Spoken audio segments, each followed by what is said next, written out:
A lot of people complain that when they get correspondence from SARS, it doesn't want to open on their computer. This is the message that pops up, and it directs one to Adobe Reader. And sometimes, even though you have Adobe Reader on your computer, it still does not want to work or open properly. So I found the answer or the explanation why. The issue is due to SARS using dynamic XFA-based PDFs, which most modern browsers and third-party PDF viewers no longer support. Even some versions of Adobe Reader, especially browser plugins, don't handle them properly. So what's the workaround? What's the solution? After a lot of research and looking at a lot of options, I found this to be the best solution. Go to this link and I will add it in the comments. PDF Exchange.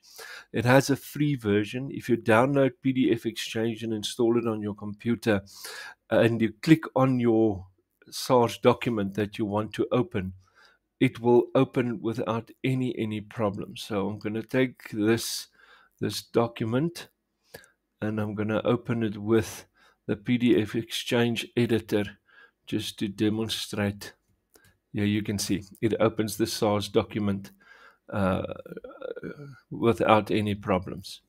So try and install this and you will be able to open all your SARS documentation that's been buggy.